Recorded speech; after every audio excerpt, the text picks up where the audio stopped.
تحياتي للناس الغاليين اللي عندي قدام وجداد. مرحبا وألف مرحبا بكم معي في هذا المحل ديال التكشطة المغربية والجلابة كذلك. آه، مبروك عواشركم ورمضان كريم، وكل عام وأنتم بألف خير وصحة وعافية.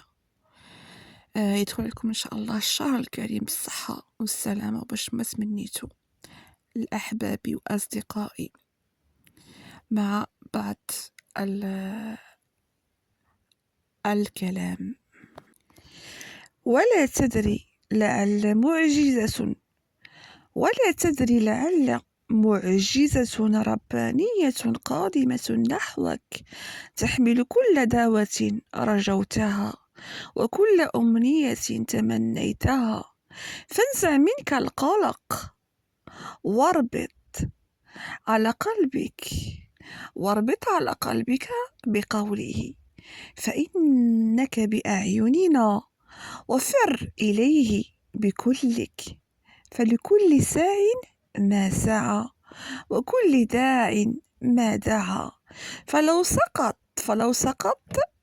فلو سقطت أمنياتك في بئر يوسف، تيقن أن الله سيرسل قافلة العزيز لينتشلها لك من عمق البئر بأبهى صورة وبطريقة لم تكن تتخيلها.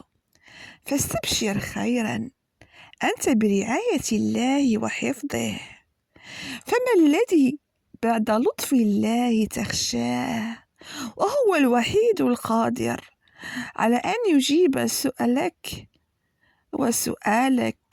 ومسألتك. مهما تعددت اختيارات الحياة، اختر راحة بالك أولا، لأن راحة البال والسلام النفسي لا يعوضه أي شيء. الذاكرة لا تحتفظ بالوجوه بقدر ما تحتفظ بالمواقف، فكن صاحب مواقف مشرفة، حينها لا ينساك أحد. سألوني ماذا تعلمت من السنين التي مضت، فأجبت: تعلمت أن أقول الحمد لله على كل شيء. تعلمت أن أغنى إنسان في العالم الذي يملك الصحة والأمان. تعلمت أن الدنيا سلف ودين، مد وجزر، ولا شيء يبقى على حاله. تعلمت إن من ملك الأخلاق ملك أهم شيء. تعلمت إن الناس معادن، الذي معدنه ذهب يبقى ذهبا، والذي معدنه حديد يتغير. تعلمت أن الظلم لا يدوم وإن طال به الأمد. وتعلمت إن الابتسامة والكلمة الطيبة صدقة. تعلمت إن هذه الدنيا صغيرة، وإن كل ساق يسقى بما سقى. تعلمت إن هذه الحياة عبر ودروس، وكل يوم درس جديد، ولا شيء فيه بالمجان سوى رحمة رب العالمين. وتمضي الحياة بحلوها ومرها، وأفلح من خاف ربه الله وأحسن خاتمته. المواقف تكشف الناس، فلا تحكم على أحد من كلامه، بل احكم عليه من مواقفه معك.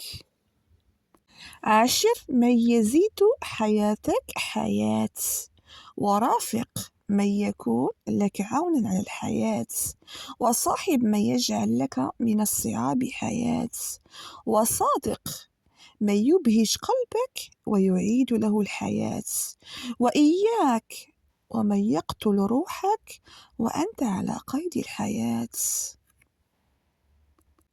واختر خليل قلبك بحكمة، فليست كل القلوب بالقلوب تليق، واختر لنفسك شخصا إذا قصت عليك الأيام يكن لك فيه عشم لا يخيب.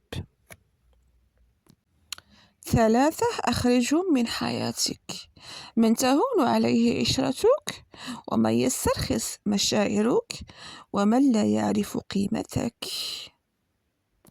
هناك فرق كبير بين شخص يأتيك وقت فراغه وشخص يتفرغ من أجلك. الدموع أغلى من الابتسامة، لأن الابتسامة تستطيع أن تهديها لأي شخص، أما الدموع فلا تسيل إلا لأغلى شخص. إذا منحتك الحياة ضحكة من القلب اضحكها ولا تكتمها. إذا أهداك العمر فرحا أقبل عليه ولا تتردد، فالأيام شحيحة في إهداء السعادة، شحيحة في إهداء السعادة، والعمر وقت يمضي بسرعة.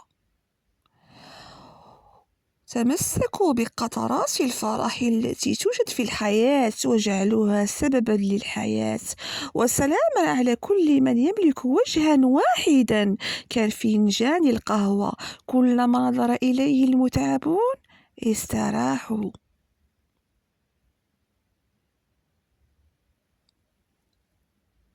إذا أبكيت أمك فكن على يقين أن الحياة سوف تبكيك أضعاف ما أبكيتها.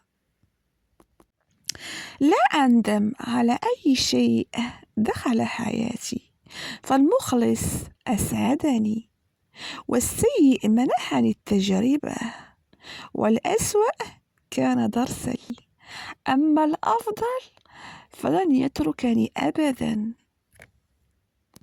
ما ترفضه من حرام يرد الله لك أضعافه بالحلال.